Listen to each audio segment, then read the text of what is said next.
Possible, oui, c'est toujours évidemment. C'est même souvent l'objectif de gens qui mettent en vente leurs biens. C'est de vendre pour acheter autre chose, plus grand, plus petit, plus adapté. Il faut aussi bien comprendre que pour faire une double opération achat-vente en même temps, il va falloir aligner plusieurs partenaires, plusieurs parties. Évidemment 2 vendeurs, évidemment 2 acheteurs, mais également plusieurs banquiers, voire plusieurs caisses de pension. Et tout ce petit monde à réunir le même jour, prêt au même moment, ça peut s'avérer parfois très compliqué. Beaucoup de nos mandants aimeraient réaliser la double opération simultanée pour éviter de déménager 2 fois. Ça dépend par exemple, est-ce qu'il y a une grosse pénalité bancaire si on ne réinvestit pas tout de suite son emprunt.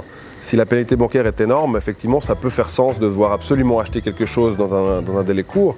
Maintenant, s'il n'y a pas cette problématique ou qu'elle est très faible, souvent on va plutôt conseiller à nos clients de vendre d'abord, de se concentrer sur la vente, de réaliser une bonne vente sans pression de temps extérieur, pour ensuite déménager une première fois, peut-être en location, et ensuite chercher avec de nouveau le temps nécessaire à le faire, sans pression de temps, le nouveau bien pour éviter de faire un mauvais achat, qui serait un achat précipité, qui ne correspond pas tout à fait à ce dont on a envie, mais qu'on prend à ce moment-là parce que c'est ça le temps nous fait acheter cet objet-là.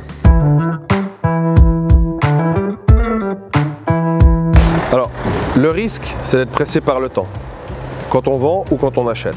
Le marché fait son travail, maintenant la pression de temps peut avoir un effet de distorsion du marché, puisque parce qu'on est pressé, on doit acheter vite ou vendre vite et à ce moment-là réaliser une opération qui n'est pas idéale.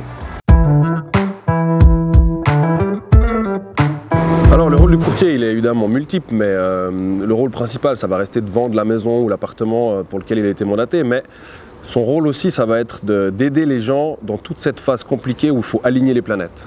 Il va pouvoir gérer à la place du mandant les interactions avec le notaire, la banque, éventuellement l'autre courtier responsable de l'autre vente pour aider à aligner tout ce petit monde et faire en sorte que ça puisse se passer.